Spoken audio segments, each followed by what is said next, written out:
vídeo já vai começar, mas antes, não se esqueça de se inscrever neste canal e ativar as nossas notificações.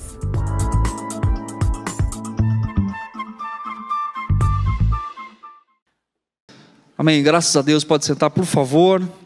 Abra sua Bíblia comigo em Gênesis capítulo 1. Vamos falar hoje sobre o incomparável Deus que dá forma ao que está desordenado, baseado em Gênesis capítulo 1, versos 1 e 2, trazendo a reflexão do poder de Deus, do incomparável poder do nosso Deus, em formar coisas, em dar forma àquilo que está desordenado, por meio do poder da sua palavra e da ação do Espírito Santo de Deus.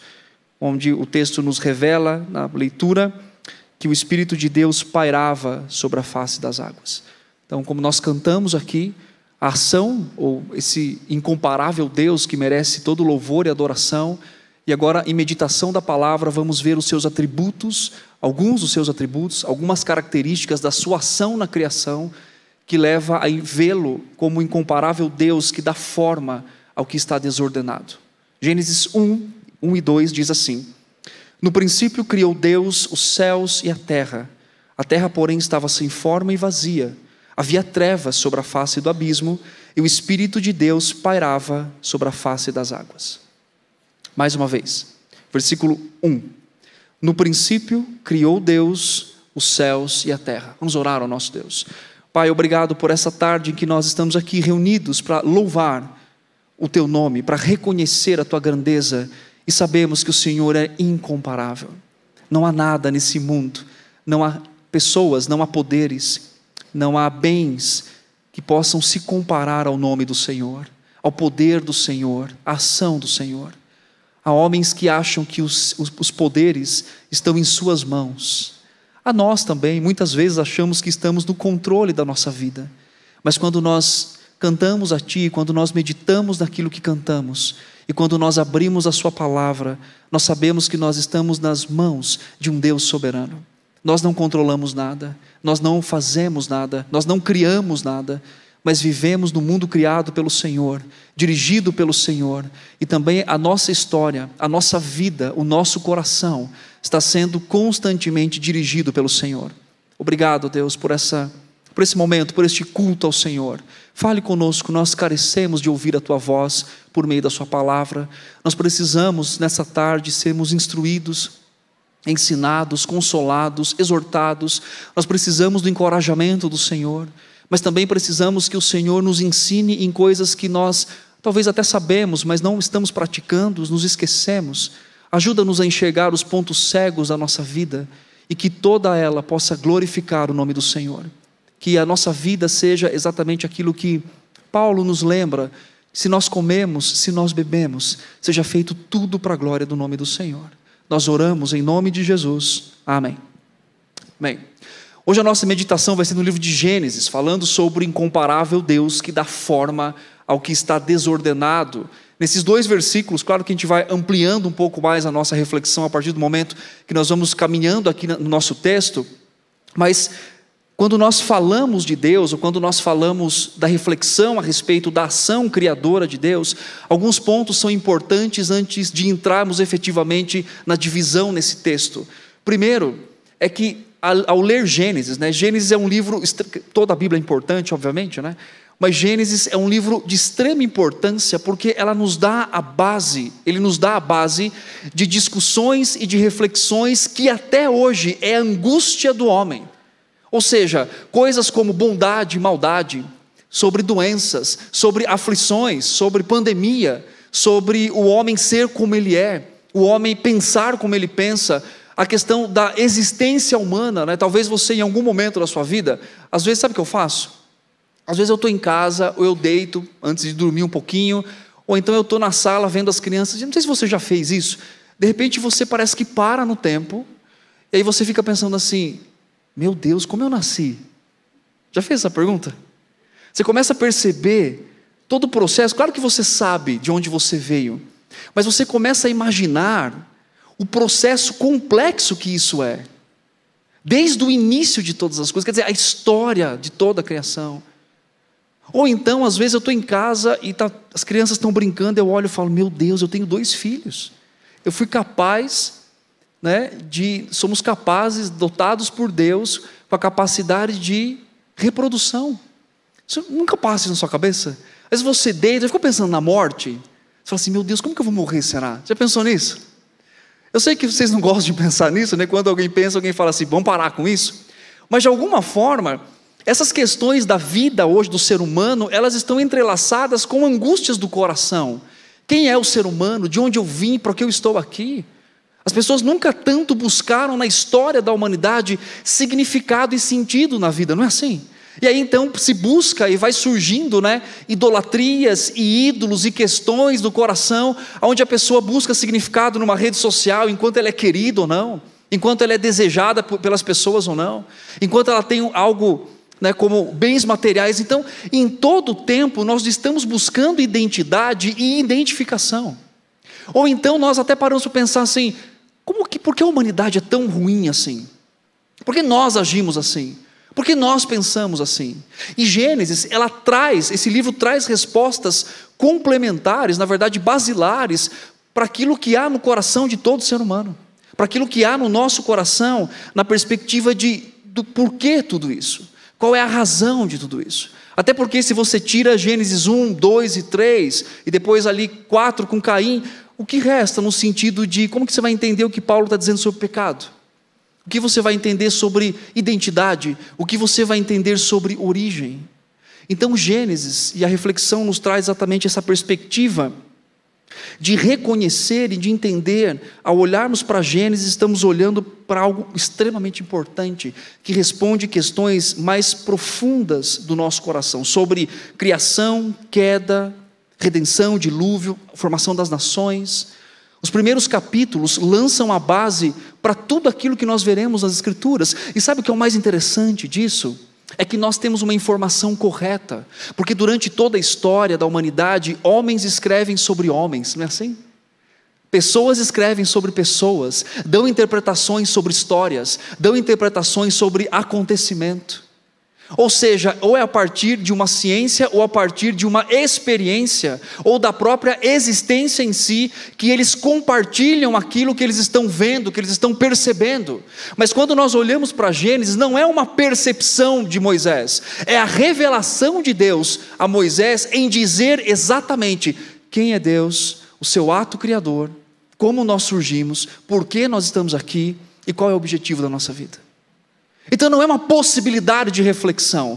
Então, diante de tanta confusão, na complexidade da busca do valor, da existência, uma das falácias que nós vivemos hoje, autoconhecimento. Ninguém pode se autoconhecer se a sua própria referência for a si mesmo. E Gênesis traz esse aspecto para a gente, de que nós podemos ter um conhecimento de Deus, e como resultado disso, Ele nos dizer quem nós somos. Ele nos dizer quem realmente somos. E a perspectiva do livro é exatamente essa. A afirmação da existência de Deus e a criação de tudo o que vem depois é mostrado como tendo origem na ação de um Deus sábio e criador. E aqui eu quero dizer uma coisa importante: somente a palavra de Deus e somente a palavra do Senhor é uma fonte fiel de descrição de quem é o homem, de quem é Deus e qual é o seu propósito. A palavra de Deus é suficiente para descrever questões mais profundas do nosso coração, porque o Criador conhece a sua criatura. Jeremias 17 nos lembra disso. O nosso coração é enganoso. E Deus pergunta: quem pode o conhecer? Aí Deus diz: eu esquadrinho o coração e retribui conforme as suas obras. Somente Deus pode nos conhecer perfeitamente. Somente Deus pode dar ordem na nossa vida de uma forma adequada, porque Ele conhece a nossa estrutura. O salmista diz isso: o Deus incomparável conhece a nossa estrutura. Ele sabe que nós somos pó, o salmista nos lembra. Ele reconhece tanto no ato criador, quanto no ato de identificação, quando Cristo vem a esse mundo e Ele se identifica na limitação, porém sem pecado, como dor, fome, sede. E ele passa por todo esse processo. Hebreus nos lembra, nós não temos um sumo sacerdote que não possa se compadecer das nossas fraquezas, mas um como nós em tudo foi tentado, porém sem pecar. Então, ao olharmos para a palavra de Deus, ao olharmos para Gênesis, nós estamos olhando para uma verdadeira fonte de descrição do poder de Deus e do que realmente nós somos e qual é o propósito da nossa vida. E esse texto, Gênesis 1 e 2, traz duas lições importantes sobre o incomparável Deus que dá forma ao que está desordenado. E a primeira lição desse texto é que o próprio Deus incomparável, é a fonte de toda a sua criação. Mais uma vez, verso 1 e 2 diz assim: no princípio criou Deus os céus e a terra. Você percebe que a Bíblia, ela não começa tentando justificar a existência de Deus, ou tentando convencer você e eu de que Deus existe, e depois ela vai dizer assim: está vendo, esse Deus que eu estou dizendo que existe, então foi Ele quem criou os céus e a terra. Moisés começa escrevendo Gênesis, afirmando para nós sobre a existência de Deus. Não há questionamento aqui no texto sobre a possibilidade dessa existência. Ao contrário, ele diz, a Bíblia não começa com uma discussão, a Bíblia começa com uma afirmação: no princípio criou Deus os céus e a terra. Ou seja, como nós cantamos aqui, nós entendemos da autoexistência de Deus e da sua existência antes de todas as coisas. Isso traz um aspecto importante, que a criação divina não foi por uma necessidade do próprio Deus. Deus não cria o homem porque ele está só.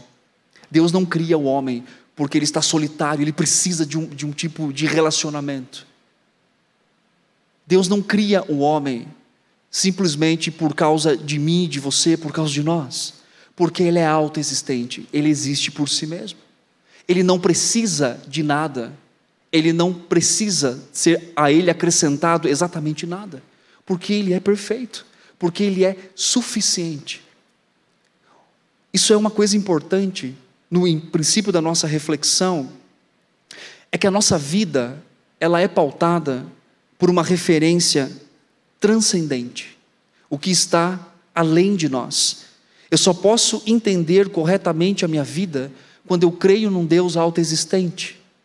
Porque se eu tento refletir na minha vida, na minha existência, nos acontecimentos que eu vivo aqui, a partir do meu próprio sofrimento, a partir da minha própria experiência, eu nunca terei uma resposta adequada. Eu nunca terei uma resposta satisfatória.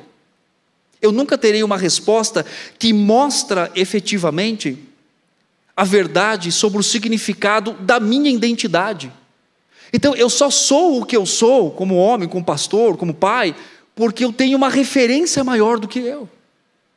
E a Bíblia sempre nos aponta para isso. Quando nós vamos para Romanos 8, nós temos Paulo dizendo, vocês têm que ter o caráter de Cristo, Romanos 8, 29, ele nos predestina para isso. E Moisés traz essa expectativa de que a autoexistência de Deus faz com que eu entenda que há alguém onde eu tenho uma referência. E isso nos mostra que, quando nós buscamos significado na nossa profissão, nos prazeres da carne, ou então tentamos, o mundo fala muito sobre ressignificação, não é isso? Você tem que ressignificar as coisas da vida. Na verdade, nós não ressignificamos, nós aceitamos o significado dado por Deus. Ele já significou para nós todas as coisas. Ele já deu sentido para nós todas as coisas. Agora, quando eu busco uma resposta das complicações, das provações, daquilo que eu vivo nesse mundo, simplesmente a partir de mim, para mim, com uma resposta voltada para o meu próprio coração, então eu tenho que realmente ressignificar. Porque eu não entendo, porque eu não compreendo, porque eu não vejo propósito. Mas quando eu olho além de mim, eu posso viver com fé e gratidão a Deus por entender que a minha existência é uma pequena história dentro de uma grande história. É um pequeno momento dentro de um plano muito maior e divino, aonde Ele é a referência da minha vida, aonde Ele é a minha identidade. E parece que isso é tão longe de nós quando a gente fala sobre criação, mas todos os dias você e eu temos que ser lembrados de quem nós somos, não é verdade? Há tentações diversas, como o próprio Cristo sofre. Se tu és o Filho de Deus, faz com que essa pedra se torne em pães. Nós vivemos num mundo que quer dar significado para a gente fora da verdade. Você não é homem, você não é mulher, mas você não tem gênero. É uma identidade que querem dar. E vários outros temas, várias outras coisas que o mundo tenta significar para que nós vivamos ali nesse contexto. Porém, quando nós olhamos para a palavra de Deus, nós temos alguém que já fez isso, porque Ele nos cria para isso, Ele nos cria com essa possibilidade, Ele nos cria com esse propósito. E não há a razão de uma existência verdadeira e de um propósito real, se eu olho para a minha vida e tento viver só para mim. A vida centrada no eu perde a perspectiva de um Deus soberano. A vida centrada no próprio homem, no nosso próprio coração, nós perdemos a beleza de enxergar um Deus que está dirigindo soberanamente a nossa história, porque nós queremos controlá-la, nós queremos de alguma forma, um exemplo, ansiedade. Eu sei que ninguém aqui é ansioso. Se você é ansioso, você lida com ansiedade? Então faz um teste com alguém para ver se a pessoa é ansiosa. Ela fala, não sou. Você chega para ela e fala assim, depois eu preciso falar com você, e vira as costas. Aí você vai saber se a pessoa é ansiosa ou não. Não, fala aí, enquanto não fala.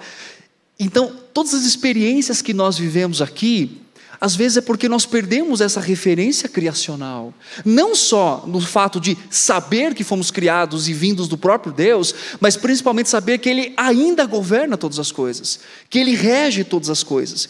E isso traz ainda no fato de que Ele é a fonte, a ideia da criação temporal, quer dizer, o evento proposital da criação. Deus é um Deus pessoal, e por isso que Ele diz assim, no princípio criou Deus os céus e a terra. Ele cria com um propósito. Ele denota a ideia da ordem, do propósito, do planejamento. Deus está presente na sua criação, executando constantemente o seu plano eterno. Existe uma ideia, uma filosofia, na verdade, que não beira ser uma própria religião em si, mas uma filosofia da idolatria racional, que traz a ideia deísta de que Deus deu corda no mundo, como se fosse sabe aquele relógio de corda? Deu corda, botou em algum lugar, e Ele foi embora. Ele não interfere mais na nossa vida, porque Ele já criou todas as leis possíveis para que as coisas acontecessem então segundo o que... Ou seja, não há mais intervenção divina, não há mais milagre, não há mais acontecimentos fora desse natural que já foi criado. E a perspectiva exatamente não é essa. A perspectiva bíblica é que Deus é um Deus pessoal, Ele cria e Ele se relaciona conosco constantemente. O Salmo 139, versículo 16, que nós lemos, diz assim: os teus olhos me viram a substância ainda informe, e no teu livro foram escritos todos os meus dias, cada um deles escrito e determinado, quando nenhum deles havia ainda. Isso é magnífico. Eu não sei se isso rompe o seu coração com o impacto de você saber que um Deus criador e grande se importou em escrever cada dia da sua vida, cada momento da sua existência, cada segundo que você está vivendo, cada respiração que você faz. Ele sabe de todas as coisas, Ele conhece. A palavra de Deus diz que Deus conhece todas as estrelas e chama cada uma pelo seu nome. Sabe quantas estrelas existem no universo observável? Aproximadamente. Sabe disso? Aproximadamente de 10 a 12 sextilhões de estrelas no universo. Sabe quanto dá isso? Você sabe quantos zeros vem depois? Depois você procura lá no Google, é muita coisa. 23 zeros depois do último número. É muita coisa. E a Bíblia diz assim: Deus sabe cada uma o nome delas. Ele é incomparável. Ele não cai um fio do seu cabelo sem que Ele saiba. Uma folha da árvore sem que Ele permita isso. Então o Deus Criador, que é a nossa referência, que é a nossa teorreferência, Ele não só nos cria com um propósito, mas Ele participa da nossa vida. Ele caminha conosco, Ele dirige o seu povo. Isso é fantástico, entender que um Deus que não só estabelece coisas e vai embora, né? Mas Ele caminha constantemente, dirigindo a nossa vida, cuidando da nossa vida, cuidando da história da existência. E aqui mostra também uma coisa do incomparável Deus, é que Ele é o Criador exclusivo. Quando o texto diz assim, no princípio criou Deus os céus e a terra, Bereshit bara Elohim. Bara é um verbo em hebraico que só um sujeito para ele existe na Bíblia. Sabe quem é? Deus. O homem não cria desse jeito. Os outros deuses não criam desse jeito. O verbo bará é usado exclusivamente. Eu sei que na nossa língua portuguesa não dá para entender muito isso, porque criou, às vezes criou para o homem, criou para Deus, criou para várias outras coisas, mas em uma tradução, esse verbo que é usado, que Moisés usa aqui, inspirado por Deus, é um verbo específico para a pessoa de Deus. O homem não cria. Isaías 51:10 diz assim: cria em mim, ó Deus, um coração puro e renova dentro de mim um espírito inabalável. O mesmo verbo que Davi usa no Salmo 51 é o mesmo verbo que Moisés usa aqui. Ninguém pode criar um coração em mim se o Senhor não criar. Eu não posso criar um coração em mim. Eu não posso formatar o meu coração. E por que esse verbo é só para Deus? Porque Ele cria do nada. Tudo pertence a Deus. A matéria não é eterna. Deus não molda a matéria já existente. A matéria não é espontânea. Não há evolução. Deus soberanamente e voluntariamente cria todas as coisas. Por isso que Ele é incomparável. Nós adoramos um Deus e nós servimos um Deus que não precisa... Como é que chama aquela coisa que a gente precisa para criar outra? Eu esqueci o nome agora, mas eu vou lembrar daqui a pouco. Então, de uma cópia, precisa de uma base, não precisa de algo já. Ele pensou na sua sabedoria eterna.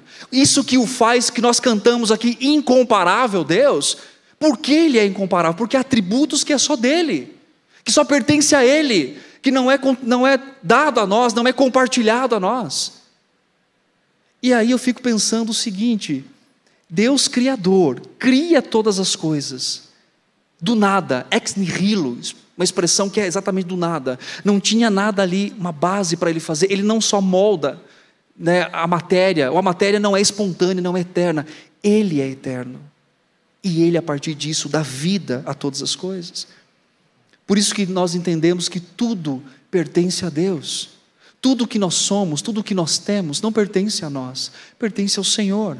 O Salmo 24, versículo 1 nos lembra disso: ao Senhor pertence a terra e tudo que nela se contém, o mundo e os que nele habitam. Nós pertencemos a Deus, nós pertencemos ao Senhor. Outra coisa importante também é que esse texto usa, no princípio criou Deus, e aqui a palavra Elohim, que é o nome plural de Deus. E a ideia não é dizer que existem vários deuses, ou até mesmo falar da Trindade, porque aqui ainda não há esse conceito estabelecido, mas aqui está falando sobre a majestade. Ele é o único e merecedor de adoração, a Ele pertence a majestade. O Salmo 23 diz: o Senhor reina e está vestido de majestade. E isso fica um ensinamento importante para nós. O nosso coração, para usar a imagem de João Calvino, é uma forja perpétua de ídolos. Em todo o tempo, nós queremos adorar outras coisas que não é Deus, não é verdade? Às vezes nós nos encantamos com coisas que não é Deus, que não é o próprio Deus. Às vezes nos encantamos, e realmente há belezas nesse mundo, há coisas que nós experimentamos aqui que são belas, poéticas, amáveis, e que Deus nos deu exatamente para isso. Mas pare para pensar uma coisa: nada do que nós podemos experimentar aqui se compara exatamente com a presença e com a ação do próprio Deus. Nada se compara a isso. Por isso que Ele é um Deus incomparável, que dá forma àquilo que está desordenado. Mateus 6, quando Jesus trata da ansiedade, Ele usa uma estrutura criacional divina. Quando Ele fala assim: não andeis ansiosos pela vossa comida, pela vossa bebida, pela vossa vestimenta. Ele diz assim: o seu Pai sabe que você precisa de todas elas. Mas qual que é o foco aqui para o nosso texto? Jesus fala assim: observe as aves do céu, os lírios do campo, eles não trabalham, eles não semeiam, eles não fiam, mas, contudo, vosso Pai vos alimenta. A perspectiva de que nós nunca devemos adorar a criação ao invés do Criador. E quando isso acontece, sabe o que podemos fazer? Nos distanciar dele, assim como Romanos descreve. Eles receberam o conhecimento de Deus, eles rejeitaram o conhecimento de Deus e começaram a viver para si mesmos. Não pode haver dois senhores no nosso coração, não pode haver dois movimentos de adoração, porque com certeza adoraremos mais a um do que a outro, como a própria palavra nos ensina, mas o nosso coração tem que ser voltado para adorar o incomparável Deus.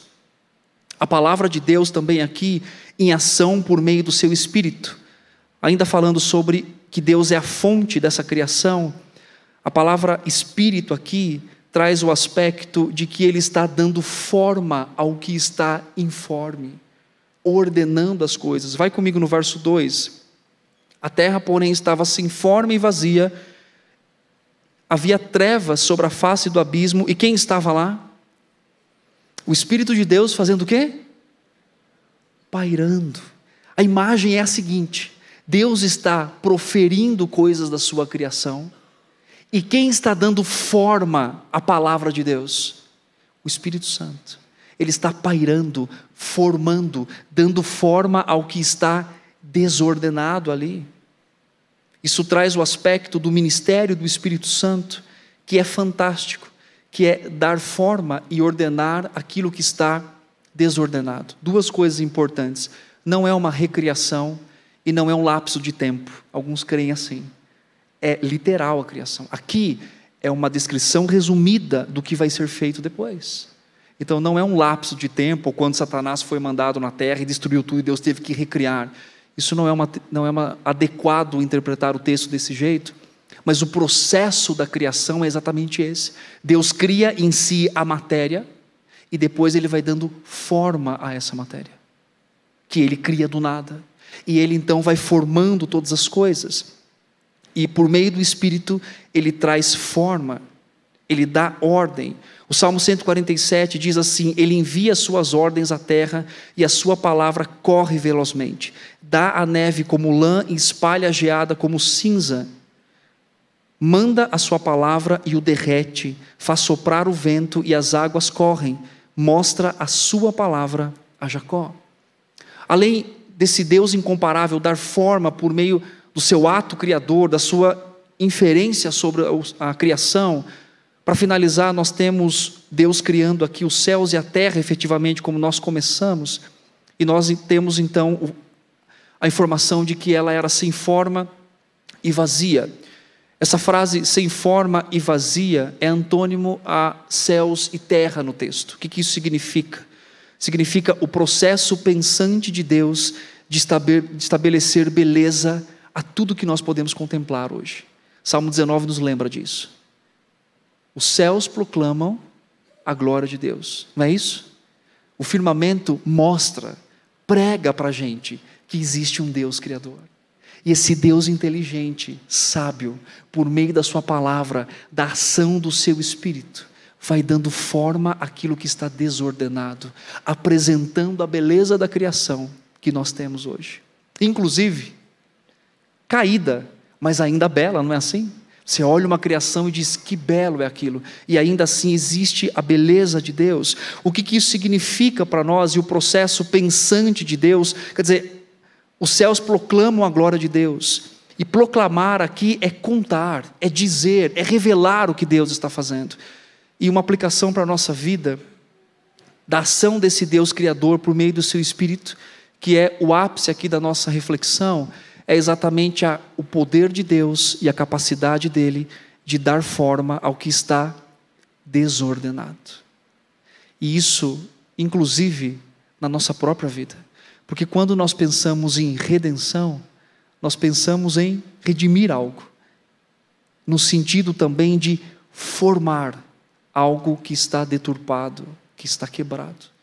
E quando nós olhamos para Romanos 8, como foi citado aqui, não é o poder criacional, mas é o poder transformador e modelador do próprio Espírito, de agir na nossa vida e de nos modelar a imagem de Cristo.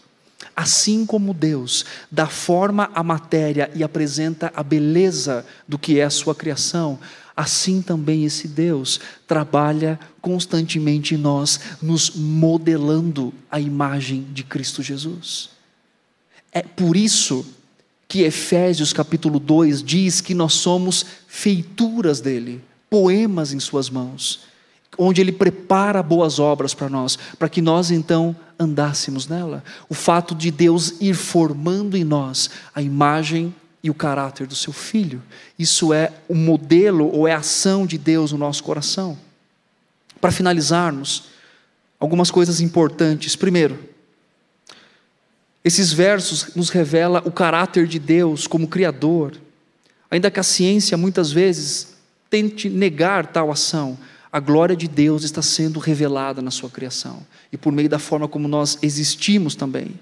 A sabedoria do nosso Deus em criar e dirigir toda a sua criação.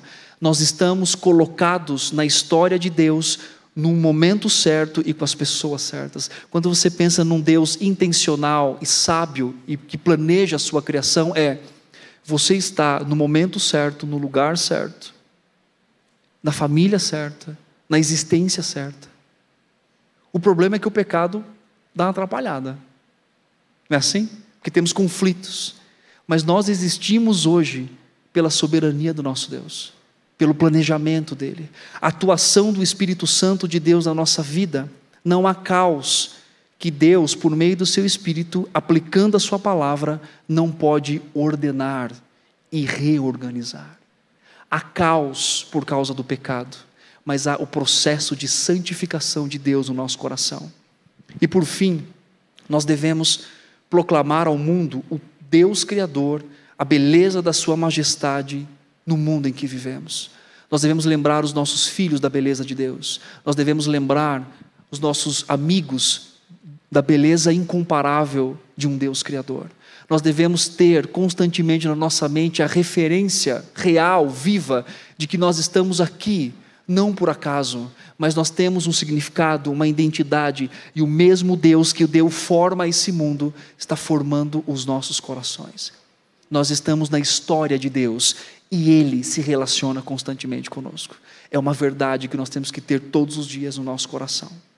Vamos cantar um hino ao nosso Deus, depois oraremos.